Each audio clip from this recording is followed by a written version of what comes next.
Welcome everybody to our panel on the cutting edge of SEL curriculum and assessment.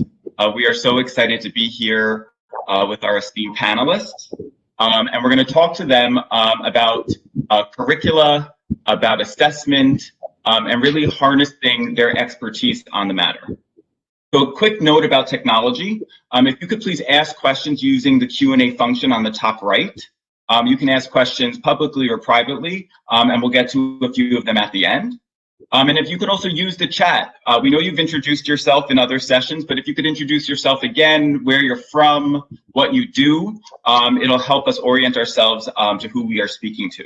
And just engage throughout the session. If something resonates, let us know. If you have a question, once again, put it in the Q&A. And so I'd like to introduce our esteemed speakers, starting with Kristen Hopkins. So Kristen Hopkins is an author, international speaker, and social entrepreneur dedicated to the holistic development of youth, young adults, and professionals. As the founder and CEO of the Dream It, Own It, Master It Foundation, Dangers of the Mind LLC, and Kristen Hopkins Global, Kristen has developed and implemented culturally responsive SEL curricula, programs, Less Talk More SEL community forums, and resources in schools, not-for-profits, and corporate organizations. She has brought her teachings to school districts in Haiti, Ghana, and cities across the United States of America. Ms. Hopkins is an esteemed author of multiple books, curricula, and an intervention kit in school suspension and youth detention centers.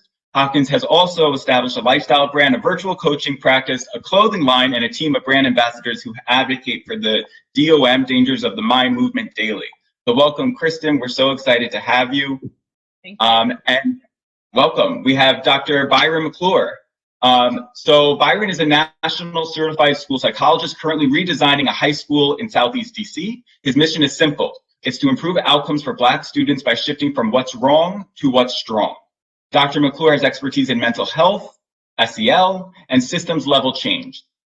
Dr. McClure has implemented school-wide initiatives such as SEL, restorative practices, and MTSS.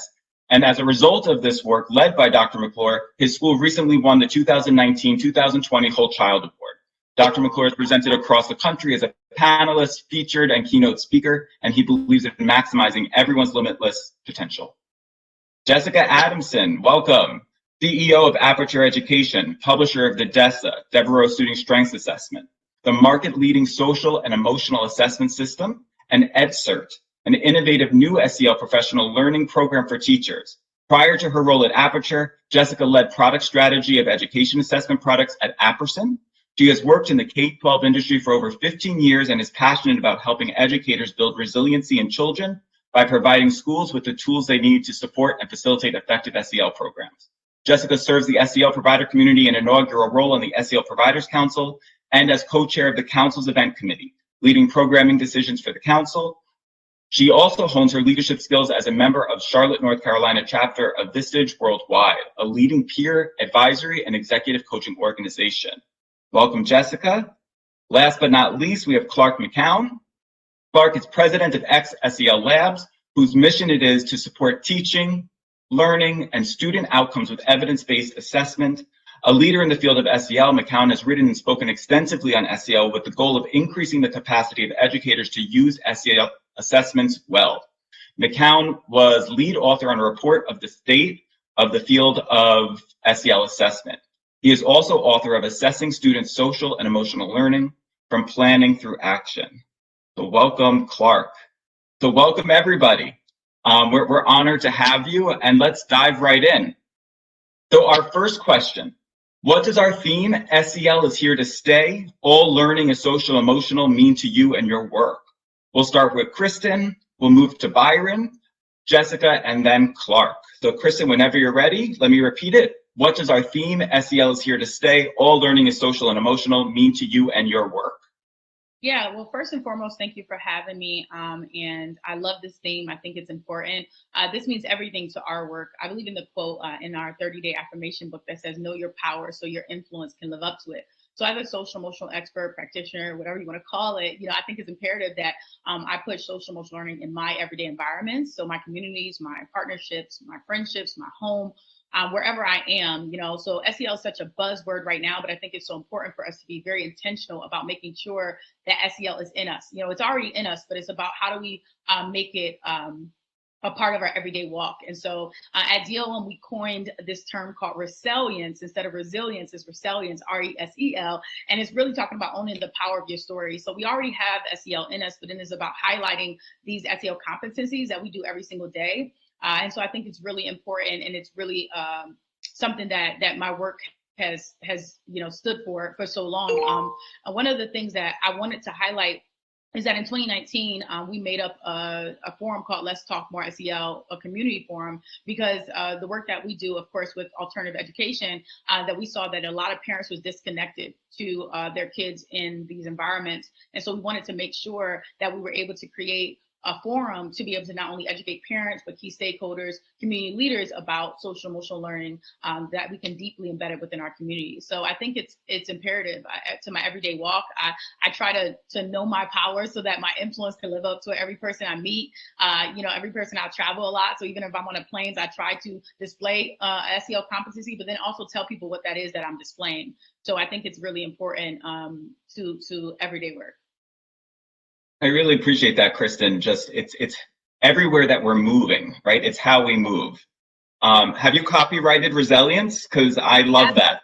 It's trademarked. It is. So we're excited I about really that. like that. Yeah, thank you. No. All right, wonderful. Let's move to Byron. Yeah, thank you. And first, it's great to be here with everyone today. I'm thrilled to talk about all things SEL. And to answer that question, SEL is here to stay. It lets me know that many things before us in the space of education has come and gone. And SEL being here to stay means that it's something that we need. And I'm all in the business of meeting the needs of our students, especially students that are furthest from opportunity. And look, let's be honest, we are in the midst of two pandemics, right? The COVID-19, and then we're in the midst of another pandemic that has been harming certain people historically for years and years and years, and that's racism. And what I think is that even in the midst of racism, of social inequities, of a global pandemic, one thing has thrived, and that's social emotional learning.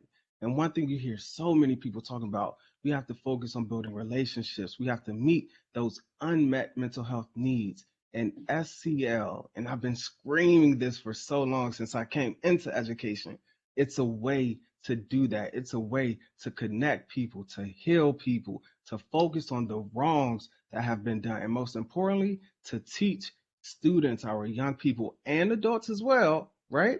How to navigate the spaces in this cruel world that we live in. And I think that's important. And I think that's why SEL is here to stay. Thank you, Byron. And I think your point about these dual pandemics made it especially painful that we know that the pandemic disproportionately impacted people of color. So just sort of like salt in the wound. So thank you for bringing that up. Jessica, over to you. Yeah, thanks. So Byron, what really resonated with me is you've been yelling about SEL from the hills for years. I think those of us that have been working in this industry for a while and focusing on SEL have been really gratified to see the current focus on social emotional learning. Although unfortunately, the reason for the focus, is the state of affairs that we find ourselves in. And so. At any rate, Josh, I know that you lobbed us a softball on this first question. However, I found this to be the hardest one in thinking about it because when thinking about, all learning is social emotional, I feel like it feels so self-evident to those of us probably in this panel and on this call. It's like asking a fish to describe water in a lot of ways. I think, if anything, that this pandemic has really highlighted how important social emotional learning is, evidenced by the fact that we're seeing on the news, right, increasing rates of mental health issues by kids. And anyhow, so thank you for having me. And I'm also very glad to join this esteemed panel and also looking through the chat, a lot of really amazing people that are listening to us today. Thanks, Jessica. Yeah, I mean, you and Byron have both talked about how it's, we're glad that SEL is bubbling to the surface for so many who hadn't been talking about it before. And it's unfortunate that it had to be this way, through this medium. So thank you. Over to you, Clark. Great, thanks, Josh. And I want to thank the Urban Assembly for including me on this panel. It's just so awesome to have this conversation with such terrific colleagues and to have a nice audience joining us for this conversation. You know, I think when I think about the SEL is here to stay, all learning is social emotional. I think about like the two sides of the colon as being a little different. All learning is social emotional, I think of actually as a fact. You know, like good educators from, you know, the way back in the mists of time have known that teaching and learning is about connection, and it's a highly emotional process. Positive connections, helping kids deal with frustration, helping kids see the joy in learning, all of that has been a part of good teaching and learning forever. I love that it's now named and we're talking about it explicitly. Let's make sure that that's front and center in all good teaching and learning, because we know factually that's a positive thing. Now, on the other side of the colon, SEL is here to stay. I actually consider that aspirational, because Byron, I think you mentioned things coming and going, and SEL is huge right now, and it's scaling up in a gigantic way. And which is awesome, because we know on the right side of the colon, SEL is super important and it's super beneficial to kids. But if it's scaled up in a way that loses its quality, loses its impact, there's no longer kind of evidence supporting what are the positive and beneficial practices and distinguishing those from things we call SEL but might not be beneficial, then it risks getting watered down. And that's the situation in which SEL might then become less of a durable and enduring feature of education. So I think, in my view, and Jessica, you probably agree with this, the thing that we need to build into the practice of SEL is ongoing collection of evidence and assessment data, so that we can be looking at where is it working, where is it not working, how can we use data to figure out how to do it better, and make sure that the things we know have a huge impact in the context of randomized controlled trials and other studies continue to have a benefit for all students as it becomes big and becomes customized to local community norms. So right side facts, left side aspirations. Panel might disagree with me, which it would be fun to have a conversation about, but that's sort of how I view those two sides of the colon. Thank you, Clark. Yeah, I think, you know, while you were speaking, it reminded me of the analogy you referenced, Jessica, around like the water that we're swimming in or a fish swims in, right? It's already something we're immersed in. The question is are we doing it intentionally? And also, I think Clark, your point about as SEL grows, how do we ensure quality control, right? How do we ensure it doesn't get weaponized? These are all things that I know that you four and the folks in the chat are thinking about, so thank you. And so our next question, what practices around SEL curricula and or assessment emerged or deepened during the last year that you hope will be sustained? So we'll go Clark, Jessica, Byron, and then Kristen. Okay, well, I was hoping to go last because I found this one, Jessica, to be the hardest one. Because last year, so we're an assessment company, we provide assessment to support SEL. I felt like there were two countervailing forces during the pandemic. On the one hand was an incredible increase in concern about student social emotional well-being, which was understandable because people were struggling, kids were struggling, adults were struggling. On the other hand was, schools trying to figure out how to make it work and improvising and having to sort of figure out where to put their resources. And sometimes assessment was not highest on the list of priorities. Those two things kind of washed out from my point of view. But districts that continue to do assessment to support teaching, learning, and SEL practices, I feel like we're the ones who were sort of deeply committed to using data to inform practice. And as we start to anticipate, God willing, going back to school in person in the fall, I'm hearing from a lot of educators who are saying, you know what, we remain concerned about SEL. We really want to understand where our students are starting and use that as a benchmark to guide how we support students and support a learning environment that's positive. So I think that I hope that the focus on the concern about student social and emotional well-being continues, and the focus on using good data to guide practice continues in the wake of the pandemic. 100%. Thank you. Yeah. Jessica. Sure. So also, Aperture is also an SEL assessment company, whereas Clark's SEL Web assessment system is focused more on having students complete performance tasks. I think I'm characterizing that right, Clark, but you can correct me if I'm wrong. The Aperture assessments, at least for our K through 8 students, are completed by teachers, their behavior rating skills. So they require that teachers can put their eyes on kiddos in classrooms, which of course was a huge challenge for us this last year, ongoing challenge for us really. So one of the things that practically emerged as part of this, as we can scramble to figure out how can we continue to deliver value to our customers and make sure that they have the data that they need to understand what students' needs were, was how are we going to deal with this fact that teachers aren't interacting often enough with kids to really be able to apprise their skills and their behaviors. And so one of the things that we did was we developed tools to help educators use our assessments more as for structured interviews with parents or caregivers. We know that it was pretty common, at least early on in the pandemic, for student support staff to call home and check in on kids. They weren't always successful, but when they were, they had really good tools in our assessments to be able to ask parents questions around their students' social emotional health.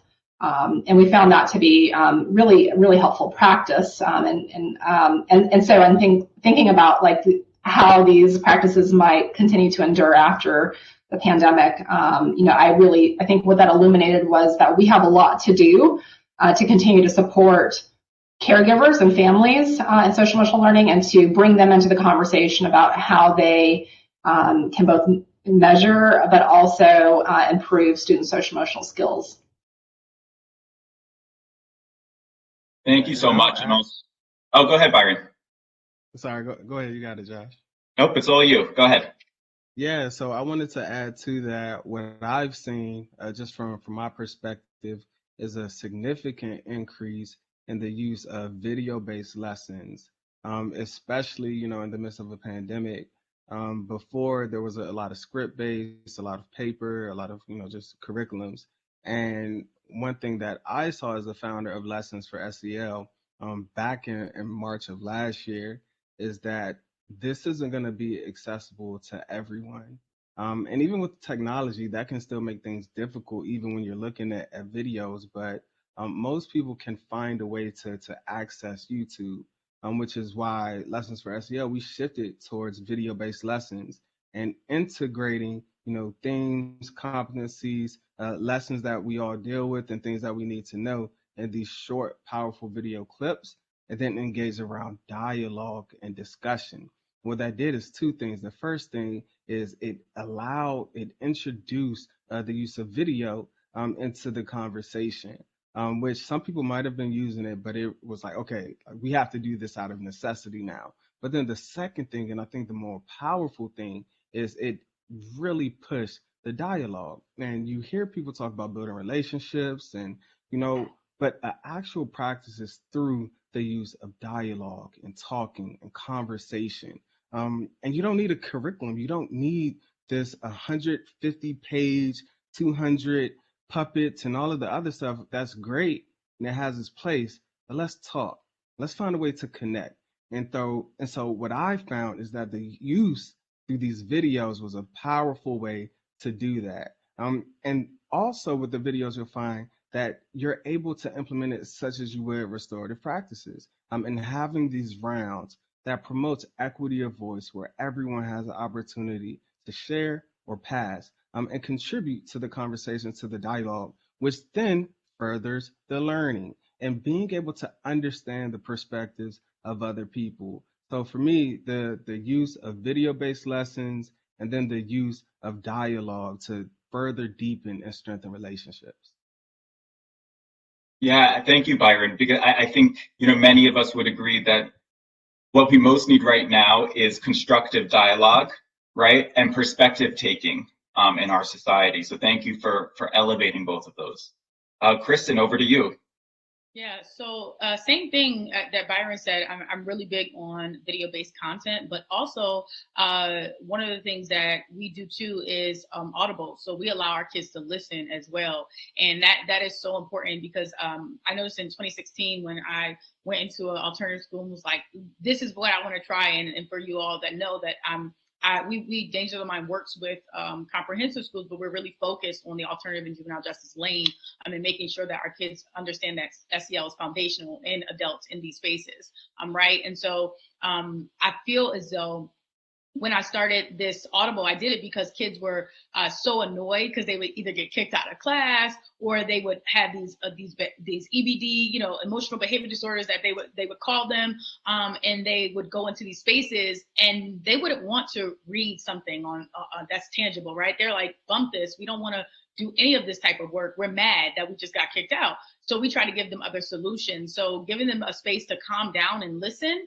or watch was something that helped us. But then also what we noticed within our curriculums that has been really doing well is our home connection pieces. And so we have made sure that kids were able to adjust and say, okay, let me do something at the dinner table with my mom and dad, or let me do something with my caretaker or my provider or whoever is around me so that I can be able to still infuse SEL in the home. And so when, of course, the pandemic hit, we saw a rise in kids going to our home connection pieces and being able to utilize those with their parents or with their caretakers, because we don't like to use parents in our environments because we don't know who has what. And so we typically say caretaker, but we saw that to help out as well. So just being able to create more resources that can be actually done in the home so that it's sustained. And that's why SEL is here to stay is so important, because we want it to be not a trend, but really sustainable. So I think that has helped us a lot with preparing for what we didn't know was coming, but just being able to have that home connection piece. Yeah, as you were speaking, Kristen, the word that popped into my mind was just responsive.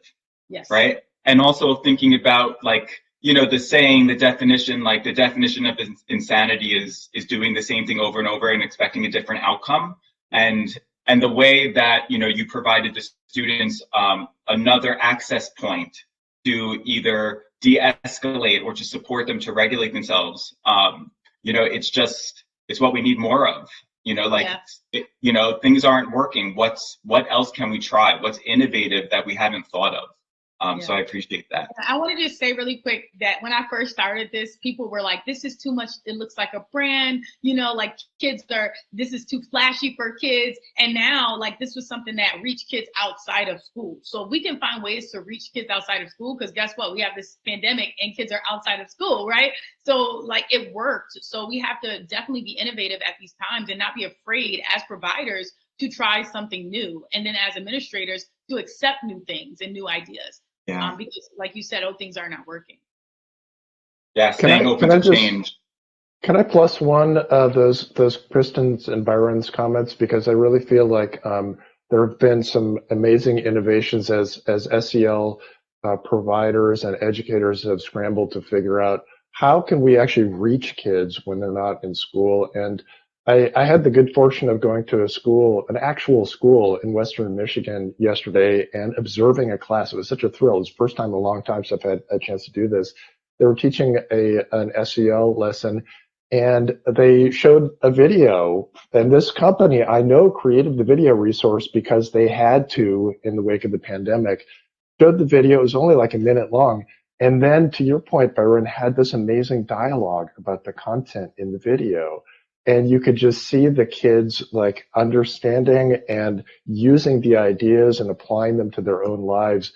And I hope that we continue to use the innovations that were developed in the pandemic to flip the curriculum a little bit, so that teachers don't have to deliver all that just static content. A quick, well-produced video with an awesome song, and then amazing conversation. I think that's really one thing I hope continues. Clark, you got to let me know which company that was. They trying to knock us off. Will do. I'm playing, by the way. Not really, Clark. Let's talk. There's a little bit of truth in everything, Byron. So The next question, we're going to go Byron, Jessica, Kristen, and then Clark, is where in your work do you find the greatest opportunity to address inequity? And if you could tell us about it. Where in your work do you find the greatest opportunity to address inequity? Byron, we'll start with you. Yeah, in my work, and this is going to go back to the video-based content, and one of the biggest inequities that I see, and you might not necessarily be able to measure this, but it's representation. What I mean by that is representation of Black youth, of Hispanic youth, of LGBTQ, of so many people of color and different ethnicities and sexual orientations, oftentimes aren't represented in these curriculums. And so what I see is the opportunity that has come up through the pandemic, especially with the video-based content, is to create relevant content that's not only responsive, but representative of all people. And for so long, that has been missing from the SEL world. And I honestly believe that that has done a lot of harm, especially when you can think that I'm not going to learn this because I don't see myself in it, right? And that's when you get into culturally affirming SEL, a SEL that affirms who you are, your beliefs, your identities, your orientations, all of those things, and lets you know it's okay that we have differences. And this is how we can tap into our strengths to be stronger together. And that, to me, starts with something as simple as representation. And so you'll see in a lot of our videos and even our resources, something as simple as having a wide variety of names, right? Not just your typical names. Having different people represented inside of the video so students can look and say, hey, this person looks like me. I can relate. Or that person looks like me. I can connect. I can understand. And even something as small as, oh, this is a new video. I'm going to listen now. Otherwise, students might have tapped out because they don't see themselves in that. And I call it the Black Panther effect, right? When Black Panther came out a few years back, especially I have a young boy, he's 8 now, but when Black Panther came out, it gave him this sense of pride. Even for myself, you see so many, especially I'm going to talk about the Black community now, you see so many people taking pride where they come from, their heritage, their identity. And what if we could capture that magic in film, such as Black Panther, and our lessons so that we're teaching, because we all know SEL is a process, right? And we're teaching students from pre-K, from early childhood, all the way into high school, into secondary level, to value their beliefs, their identity, who they are, simply through representation. And I think that's powerful. And that's one thing that I've been able to see during this pandemic, and I hope that stays. And that's a very small way, but a powerful way to begin addressing inequities, especially in SEL curriculum. Thank you, Byron, for elevating representation. Over to you, Jessica. Yeah, and I'll just piggyback off of Byron here and say that on the assessment front, I think that there are many of us that have done a nice job in thinking about inequities of trying to minimize bias in our assessments, but we haven't done as much work and thinking about how we promote and affirm students' culture and their backgrounds. So I appreciate those sentiments, Byron. When I think about the role of SEL assessment and addressing inequity, and I'll try to be brief, Clark, because I'm sure you have a lot of thoughts here too. I really think about how I think it's really hard to address inequities, particularly around inequities of acquisition of social emotional skills if we're not measuring. How do we know which students are being served well and which aren't? And I think in particular what we the way Aperture serves and addressing inequities through assessment is we primarily through our focus on strengths.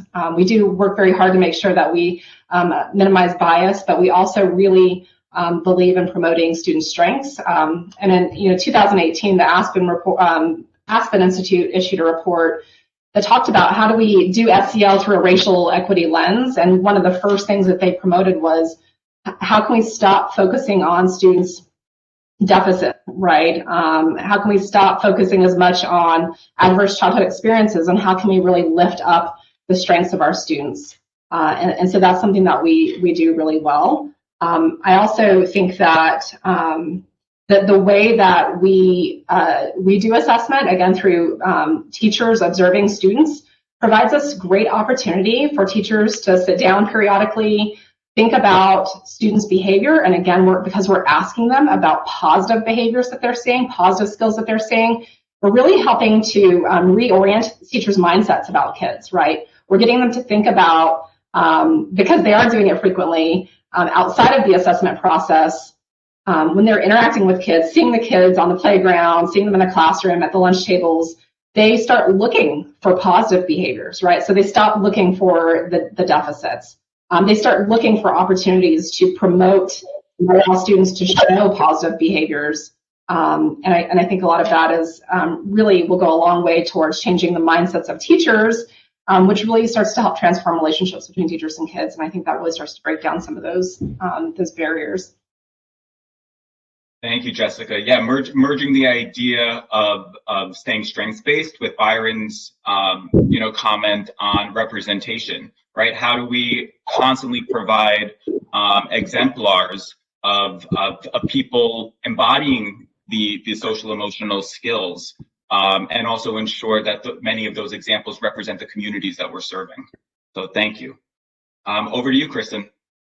Yeah, so I mean, I agree with it all. And here at Dangers of the Mind, our mission is to shift the narrative of high-risk students to high-promise stories through culturally affirming social and emotional resources. So we address inequities every single day. I mean, there's so much, and I think this conversation could be extremely long. And so I'm just going to try to shoot one shot of what we go through every day. But I mean, from policy changes to direct just budgets and resources and lack of resources that we have for our kids. I mean, for example, when the pandemic hit, it was about 2 or 3 months before some of my partner schools got laptops for their kids and got Wi-Fi hotspots in the city for their kids. So kids were 2 to 3 months without education. I mean, they weren't going to school. So then you have kids that are trying to come back to school, and then you're trying to enforce SEL in that, right? And so there's a lot of different challenges that we were up against. But I think that one of the opportunities that were really good for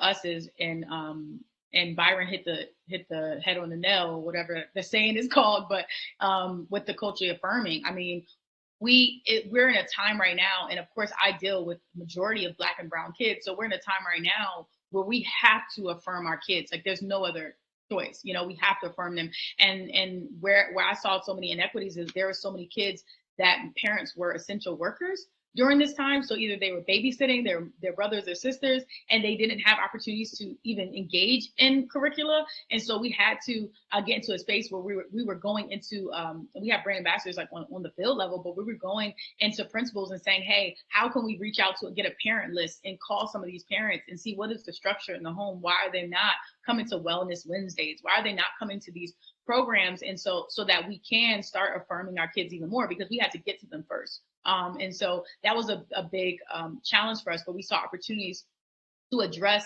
that. There was not lacks of resources and lack of funding.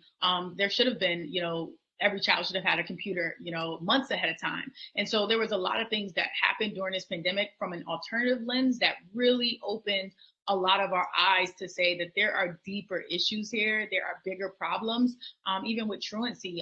Some of the states have stopped truancy court, which has affected SEL in a sense, and affected the work that I do, because that means that kids or parents are not being held accountable to come to school.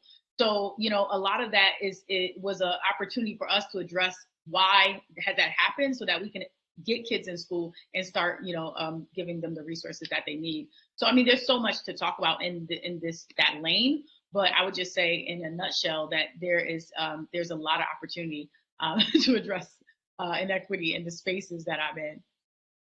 And I think you really highlighted, Kristen, a best practice, which is leading with questions, right? Not making assumptions about communities and the reason why they're doing things or not doing things, but asking them, right? And harnessing their expertise and what's actually going on. So thank you. Over to you, Clark. Agreed with everything everybody has said, and especially the strengths-focused assessment, strengths-focused work. Our assessments are also strengths-based, and I think that's really, really important in shifting perspectives on students rather than trying to identify problems or problem kids and remedying problems. We're trying to think about, like, what are the things we affirmatively want to teach children? What are the tools we want to equip them with as they navigate childhood and beyond? I think that really shifts the narrative. And from an assessment point of view, I think about, like, what is it that we can do that will help promote the cause of equity? And as I think about that, I think one of the big sources of inequity in education is that high quality instruction for SEL and academics is not, it's not available every place. Schools differ, classrooms differ in terms of just the quality of the experience kids get. And unfortunately, that unequal distribution is not, it's systematic. Some communities get better quality experiences than others. And when I think about what can assessment data do to countervail that, well, our assessment systems, our aspiration is for them to support consistent, high quality education. And we assess student competence, of course, but we're also now assessing climate, the conditions of learning. So that has to do with adult practices. We're now assessing what happens in the classroom, what are teachers doing? And if you have some information, systematic information about practices, about the climate that those practices are producing, and about student competence, you can use that data to deploy like coaching resources and supports to make sure that where things aren't happening as they should, you can up the odds that the quality of experience children are going to have is going to be positive. So I really feel like the power of assessment potentially is to shine a light on students, to shine a light on climate, to shine a light on adult practice in ways that we can use to help adults make the most positive learning experiences possible. And I will say that I think that assessment is best used to inform what adults are doing rather than to label, identify, diagnose kids. I'm a clinical psychologist, so I believe there's a time for diagnosis, but in general, in the SEL world, our assessment data, if it's used to think about, to reflect on, to improve what adults are bringing to the classroom, it has the potential to increase the quality of experiences kids are getting across the board. Thank you, Clark. Yeah, we see that at the Urban Assembly, right? The SEL assessment data being harnessed to really inform pedagogy. And so yes, it can support students to goal set around social emotional skills, but there's a real opportunity there for the adults. And I want to follow up on that. There's something in the chat from Shane McAndrew. He says, are there any assessments that blend self-perception and the perceptions of our impact on others? And so I think linking that to this idea of like who we assess, what we do with assessment, and like what is the role of adult SEL in this conversation. And so this is for anybody, so anybody who'd like to chime in. Well, I'll kick us off. I think in terms of assessment, there are several different categories of methods of assessing. You've got teacher rating scales. When you talk about self-reflection in the chat question, I think about self-report surveys where kids are rating their own competence. You've also got performance-based direct assessments, which is what we have, where kids have to demonstrate their competence by solving challenging tasks. Now, if I understand the question right, it's about are there assessments of your impact on others? Is that am I hearing that right, Josh? So I think what Shane is asking about is most assessments are assessing student social emotional skills. And so what is the place for adult self-perception in that process, and also adult impact on that process? So where does reflection on oneself and one's impact come into play? Well, I would defer to Jessica on this because they've got this wonderful new tool called EdCert, which is really about adult SEL. And Jessica, do you want to take the mic? Sure. A nice colleague. We compete sometimes, and he still is nice enough to lob lob things my way.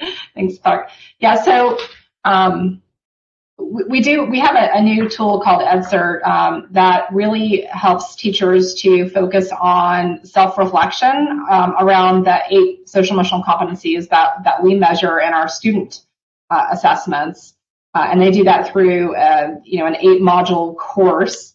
And that course starts off by thinking about reflecting on one's social emotional skills, and then identifying areas that you want to improve. And EdCert really focuses on helping teachers to think about their interactions with students and their interactions with their colleagues. So I think that it does address some of the questions that Shane's getting at. I'll also put in a quick plug, I think, for Urban Assembly here, and in terms of thinking about multiple measures, and like getting kind of a 360 on social emotional learning. Urban Assembly does an excellent job in asking students to self-assess, asking teachers to assess students on their social emotional skills, and sitting down and having really amazing conversations with students about how they view each other, and why it's different at times. And I think, Josh, correct me if I'm wrong, I think you guys even sometimes have students work together to give feedback to teachers on how the teachers are displaying social emotional skills, which is just really intriguing, and I would love to see that one day. That sounds super cool, and it makes me think, just one quick thought before I forget it, which is that another resource that's kind of adjacent to the SEL field that the questioner might be interested in is the Classroom Assessment Scoring System, or the CLASS, which was created at UVA and is now distributed by a company called Teachstone. And it's basically a systematic teacher observation tool where a trained observer goes in and kind of helps evaluate teacher practices in terms of the quality of the relationship they have with students, their kind of instructional practices, and there's a third, like, classroom management piece. And it's really strongly correlated with outcomes, and you can use it as a coaching tool. So what happens is an observer goes in and administers the class, and then sits down and talks with the teacher and says, hey, on a relationship part, here's what I saw, and let's talk about what you might do to just improve the quality of your connections with others. I actually suspect that all of the things that the class measures would, forget about SEL curricula for a second. If teachers are doing those things well, it's going to be promoting student social and emotional development. So as a tool for reflection on just very high quality instruction, including instruction that could nurture SEL skills, the class is really an intriguing tool. Yeah, and hopefully we didn't mess up your data pool, Jessica, when we had students assessing the staff.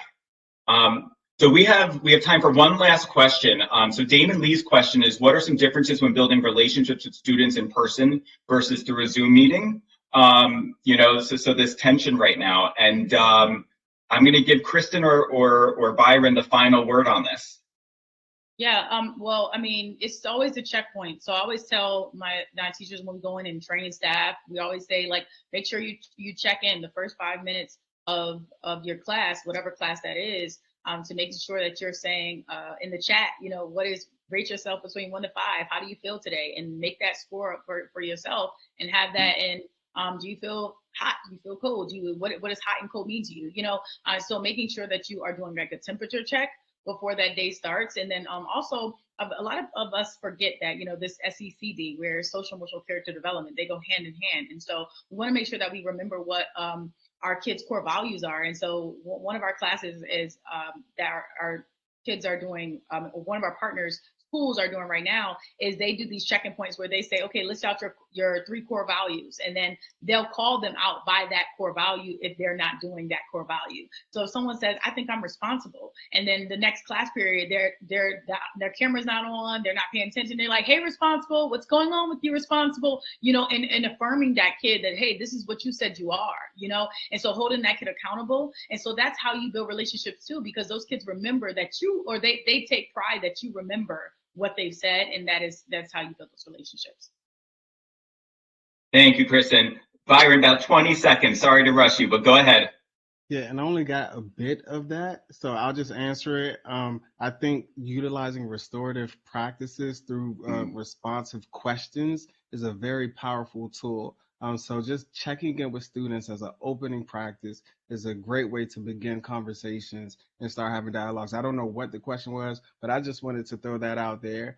And you could utilize, we have What's Poppin' conversation cards, which is an opening practice. And it's a great low level way, easy way to begin having conversations, starting dialogue, to get students involved, to get teachers involved, to have conversations. And as an example, it could be, what would you do if you had $1 million, but you only had 24 hours to spend it? And it's a great way to begin having conversations and dialogue within classrooms, virtually or in person. So I don't know what the question was, but I just wanted to throw that out there and hope it lands somewhere for someone. Unsurprisingly, you use your social emotional skills. You took all the cues and you related the answer to the question you never heard. So thank you, Byron. Yeah. And I just want to thank the four of you so much. It's been such an honor to be in conversation with you. This time went by so quickly. I feel like I could talk forever with the four of you. It can't be over. We have to keep going. I know. Let's keep going. I believe me, I will.